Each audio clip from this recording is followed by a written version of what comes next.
nziza mu murimo w'Imana mu miryango aho tugenda mbese hari abantu bari guhura n'inama zitari nziza ariko duhagaze mu butwari duhabwa n'Imana tuje kuzirogoya ikizabikubwira bazagutega muri cyagiye ngo uzabunaniwe cyangwa ngo watenebutse Dawidi ngo baravuze ngo nimumukurikira ubu none turasanga amaze gutentebuka turasanga amaze kunanirwa ngo no turamubonera tuje kukubwira ngo utandukana nazo amen kandi nanjye nibwira Devota ngo ntandukane nazo Mukakarangwa TV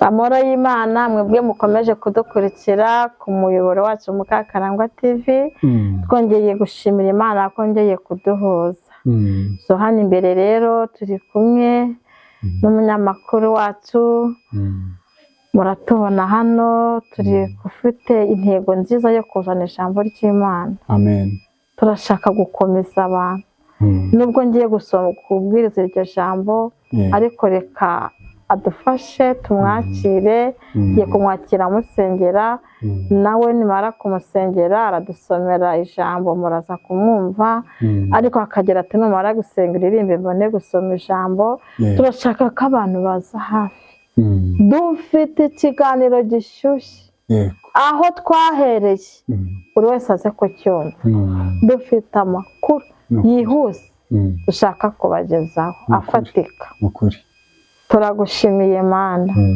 uri umukozi w'umuhanga izina ryawe nirihimbazwe amen watugiriye neza uraturinda watubereye Imana utubera ibyiringiro abantu batari twarakubonye abantu bagiye bavuga ibyo batari bukore wowe ujye uvuga ugakora turagushimiye tuje muri iki kiganiro rero twemereye turogoye imigambi yose yatuma tudafata kandi imigambi yose iri kwitambika ku muntu wese mu nzira arimo no mu mishinga arimo turayirogoye tuguhaye ikaze aka kanya urukira ko natwe no kutwumva kandi utugirire neza mu izina rya Yesu wabambera imwe gusa amen amen haleluya amen twongeye gushima Imana nukuri yemwe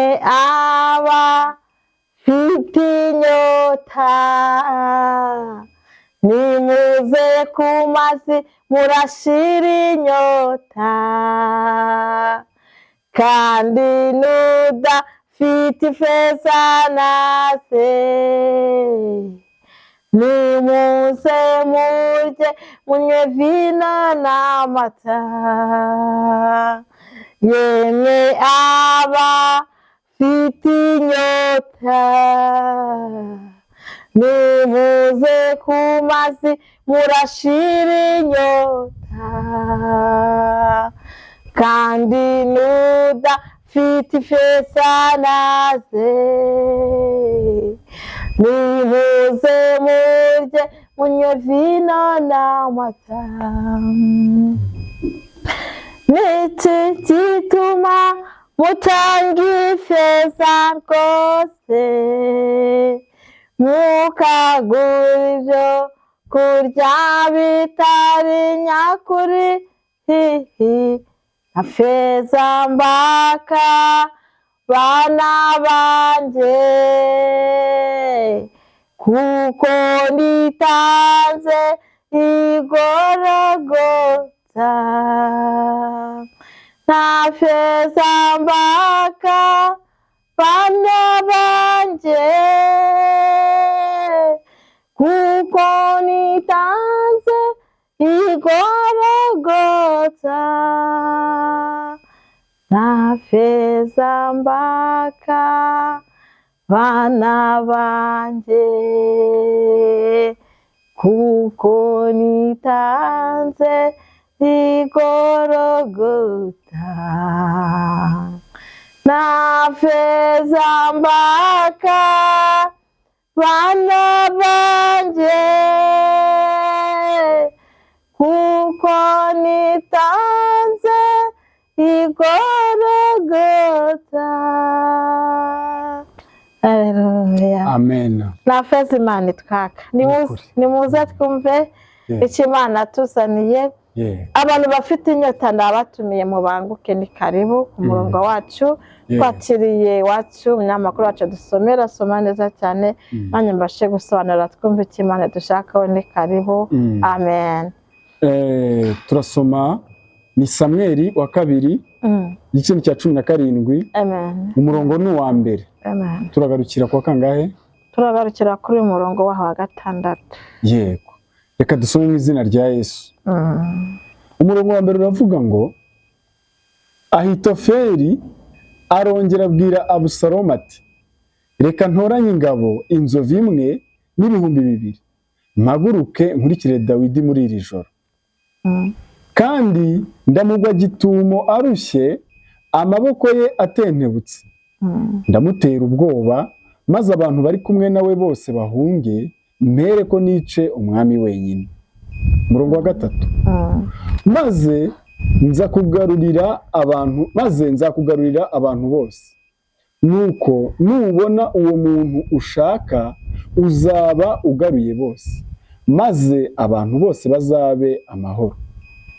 Abusalomu ashima iyo nama cyane n'abatware ba Isirayeli bose barayishima. 5.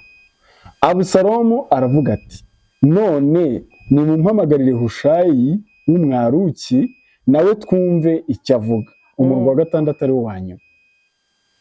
Maze Hushayi yitabye Abusalomu aramubwira ati Ahitofeli yatubwiye ibi n'ibi, mbese dukora uko yavuze? Niba atari uko tubwire nawe. Geza kwa 7. Umurongo wa 7. Hushayi asubiza Abusalomu ati inama Ahitofeli yagiye kuri ubu si nziza.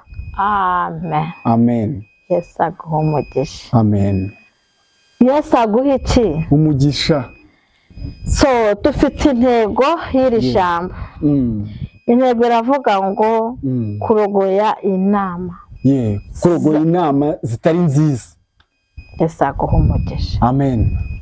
Zitari nziza mu murimo w'Imana, mu miryango, aho tugenda. Mbese hari abantu bari guhura n'inama zitari nziza, ariko duhagaze mu butware duhabwa n'Imana tuje kuzirogoya. Amen. Kuko zejeje abagenzi gukomeza. N'icyo bari bafite kimaze gushiramo imvumba yamaze gushiramo amazi. Kubera iki?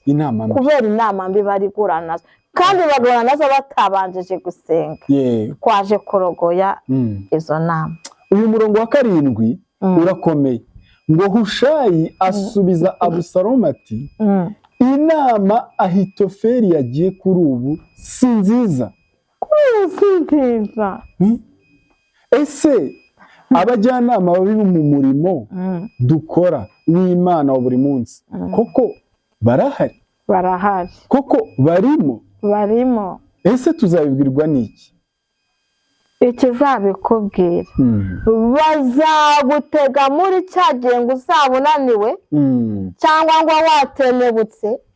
Dawidi ngo baravuze ngo nimumukurikira ubu none turasanga amaze gutentebuka, turasanga amaze kunanirwa, ngo no turamubonera. Ariko ijambo rikunda rikavuga ngo ntukibeshye ku muntu usenga cyangwa avuganye n'Imana.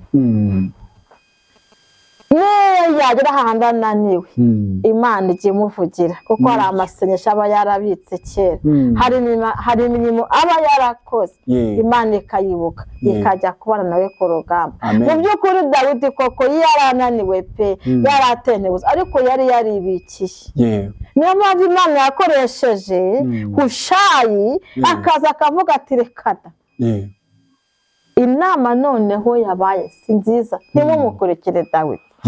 Dawidi arokoka gutyo kuko nubwo yarananiwe ariko yari afite protection y'igihe kirekire.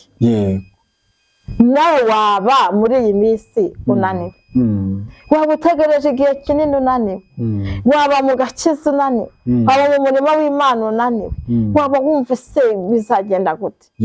Se ko mbona ibintu bitari kwemera, se ko ndwajije igihe kinini, so waba unaniwe ku bintu Imana avuganye na waba utegereje igihe waba urwanye wumva unaniwe. Haleluya. Amen. Ariko aho muri ibyo bihuti noneho ongera ugisha inama, bakugira inama nibyo ni na byiza, yego, ariko icyigisho n'intego dufite ni ukuvuga ngo ni ugutesha agaciro inama zitari nziza.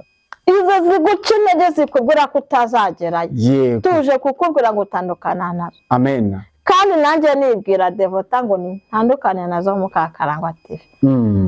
Izi nama zitumereye nabi, izi nama reka dutumeho Hushayi. Hushayi reka tumugiranye n'amasengesho.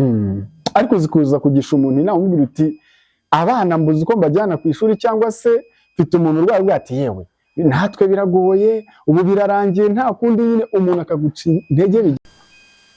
Abacantege rero, yego, manda yanyu yarangiye, igihe cyanyu cyarangiye, kuko twamaze kumenya neza yuko mu gihe umuntu yasenze Imana agakorera Imana agategereza Imana, kuba yagerwaho n'ibimugerageza bimuguye gitumo, ntabwo bivuze ngo Imana yamuretse izamugabiza abanzi. Bivuze ngo izamuvugira ahari n'ahatari, izamuvugira abizi atabizi. Dawidi nubwo yarananiwe ariko yari inshuti y'Imana, bari barakoranye ibintu bikomeye. Hanyuma Imana ikoresha Hushayi. Hushayi tumugize amasengesho, Hushayi tumugize umujyanama mwiza muri uru rugendo. Uza ntaguca intege ko akaza akubwira ngo komera.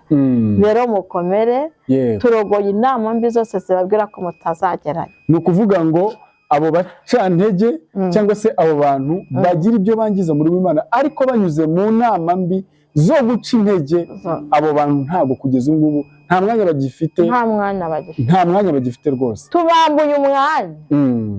Ariko Bibiliya ivuga neza ngo muzabamenyera ku mbuto zabo. Ku mbuto zabo. Ariko akenshi uzasanga uwo muntu aba ari n'umukizwa. Nibyo, reka tubwire abantu badukurikiye muri iki kiganiro, ngize amatsiko n'amahirwe wenda yo kumva ntari ukuntu ngiye kunyoterwa n'iri jambo. Mu by'ukuri abacantege si beza mu murimo, ariko urareba Nowa arimo arubaka inkuge, urareba abantu bamuje imbere bakamuza ibukora ntaho bizagera, dore aha dutuye ni imusozi, nta mazi, iyo mvura ntayizagwa. Nyamara iyo nkuge yari iri buzarokore ubuzima bwabo bw'abantu na buri kimwe cyose, kuko Imana yavuze genda ukore kuri buri kimwe. None n'ubu twabigeranya n'ubuzima turimo tubayemo, nyamara koko wasanga uwo muntu uciye intege nawe ariho hari buzaba amakiriro yawe. None rero abacantege mu murimo w'Imana nta mwanya bagifite, nta mwanya bagifite. Iri jambo ndarikunze rwose.